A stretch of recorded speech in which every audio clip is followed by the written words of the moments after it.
The courtroom sat heavy with silence, as though the very walls were holding their breath. A young black teenager stood alone in the defendant's box, his gaze pinned to the ground. 17 years old, barely old enough to vote, his hands quivered slightly at his sides. Across the room, the white judge leaned back in his high-backed chair, his eyes sharp, his mouth drawn tight in a line of thin disapproval. "You think the court is a joke, boy?" the judge snapped, his voice cutting across the room like a whip. The teen, Isaiah Carter, said nothing. His court-appointed attorney, a harried-looking man drowning in paperwork and fatigue, said nothing either. The judge shook his head slowly, disgust curling his lip. "This is exactly why we have crime running rampant. No discipline. No accountability. And now you expect sympathy." Isaiah blinked once, slow and deliberate. His lips pressed into a hard line. He hadn't said a single word since being marched into the courtroom. Not because he was guilty, he wasn't, but because since the moment he was handcuffed on the sidewalk, no one had bothered to listen. It had happened just 4 days earlier. He was walking home from Jefferson High School, his backpack heavy with textbooks, earbuds in, hoodie up against the chill. A store alarm blared down the street. Shouts rang out. Security guards scrambled. He happened to fit the description. Hoodie, sneakers, black. That was all it took. And now, here he stood, charged with robbery. "You were found near the store minutes after the incident," the judge said, flipping noisily through the file. "No alibi, no statement, and your fingerprints on a bench nearby." Isaiah lifted his eyes briefly.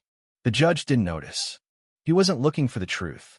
The gallery mostly bored court employees, and a few scattered strangers barely paid attention. Another day, another young black boy before the court. Another future slipping through the cracks. The judge leaned forward. "Before I sentence you, young man, do you have anything to say for yourself?" Isaiah's lawyer whispered urgently, "Stay quiet. We'll appeal." Isaiah looked from the judge to the bailiff standing beside him. That same bailiff who, days earlier, had slammed his face into the hood of the police car and muttered, "Another little thug." The memory burned in his ears. "I didn't do anything," Isaiah said, voice soft but steady. The judge rolled his eyes. "Of course you didn't. No one ever does." The anger inside Isaiah simmered, but his voice remained calm. "How many kids wear hoodies after school?" he asked, his tone respectful but cutting. The judge's eyes narrowed. "Watch your tone, son. You've already decided, haven't you?" Isaiah said, lifting his head higher. "This isn't about justice. It's about teaching me a lesson." A ripple of murmurs stirred the courtroom. Isaiah's mother, Marlene Carter, seated in the back, dabbed her eyes with a tissue. "Silence in the court," the judge barked, his gavel slamming against the wood. "One more outburst, and I'll hold you in contempt." Isaiah didn't flinch. "You already hold me in contempt," he said quietly. The judge froze. Even the bailiff shifted uncomfortably. Isaiah pressed forward, his voice gaining strength. "I go to school. I volunteer. I help my mom at church. But none of that mattered when someone pointed at me. Nobody asked. They just decided." The judge's face darkened. "Are you accusing this court of unfairness?" Isaiah nodded. "I'm saying this system doesn't see me as innocent. Only black." Gasps echoed around the room. The attorney placed a restraining hand on Isaiah's arm, but it was too late. The courtroom had changed. It was no longer business as usual. The judge, flustered, said defensively, "This has nothing to do with race. It's about evidence." Isaiah straightened his shoulders. "Then look at the evidence. Not my skin." At that moment, a side door creaked open. A young man in a suit rushed to the clerk's desk, whispering urgently. The judge frowned, taking the folder handed to him. He flipped through the contents, growing pale. Inside were new surveillance photos, clear as day. Another boy, taller, bulkier, in a similar hoodie, sprinting from the scene. The judge glanced up at Isaiah, suddenly unsure. The courtroom was so silent you could hear a breath catch. Isaiah stayed still, calm, dignified. "Well," he asked quietly. The judge didn't answer. Eyes turned toward him, not toward the boy standing accused, but toward the man who had been so quick to condemn. Isaiah didn't gloat. He didn't smile. He just sat down. For the first time since his arrest, he was in control. Because now they had to listen. And listen they did. Isaiah Carter wasn't a thug. He wasn't a dropout. He wasn't a criminal. He was an honor student, a debate champion, a volunteer tutor. But on the night he was arrested, none of that had mattered. He had been walking home from the Eastgate Library, backpack full of textbooks, humming a Kendrick Lamar song under his breath. He saw the flashing lights too late, felt the hands yank him hard enough to bruise. He remembered the rough, barked orders. Down. Hands behind your back. Stop resisting. He hadn't even moved.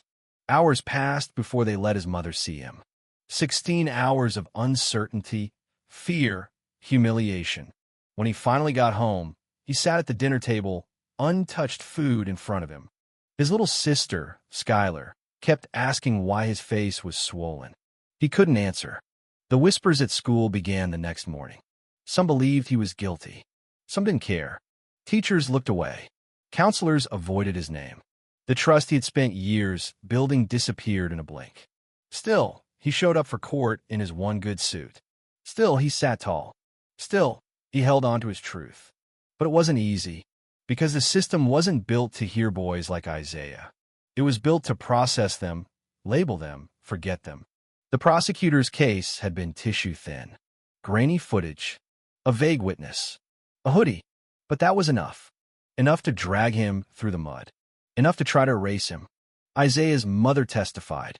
She spoke of his grades, his dreams of college, his work ethic. His teacher testified, described Isaiah as a leader, a mentor. The prosecutor scoffed.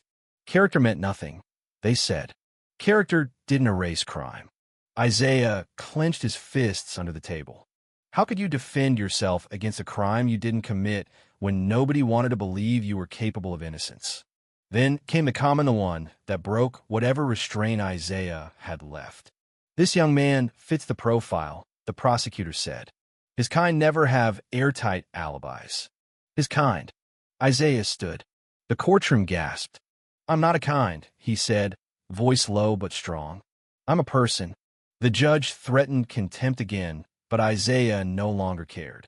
He wasn't fighting just for himself anymore. He was fighting for every young black boy who ever walked into a room and felt the walls closing in because of how he looked. He demanded the court look at his evidence. Library sign-in sheets. Witness statements. The new surveillance footage. He demanded they see him. Not his hoodie. Not his skin. Him. Then, the final blow came. From a folder his lawyer had been saving. A sealed letter from a sitting federal Judge Justice Carter Reynolds. Isaiah's father. The man who had mentored the very judge presiding over this courtroom. The revelation stunned the room into silence. The judge's face drained of color. The prosecutor backed away. The bailiff stiffened. Isaiah stood at the center of it all, not triumphant, but unbowed. You tried to reduce me to a stereotype, he said. But I am more than your fear. He walked out with his head high. Beside him, his mother. Behind him, his older brother assistant U.S. Attorney Ethan Carter, who had filed ethics complaints and launched investigations into the courtroom and DA's office before the judge's gavel could even come down again. Outside, people clapped quietly. Others simply nodded. One man, gray-haired and tearful, approached him. You didn't just fight for you, son. You fought for all of us. Isaiah thanked him humbly. This wasn't victory. This was survival. This was dignity reclaimed. That night, on his porch, Isaiah wrote a single line in his notebook. Respect is not given by silence. It's demanded by standing tall.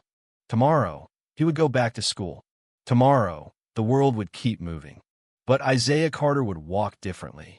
Because now, they couldn't pretend they didn't see him. He had made sure of it.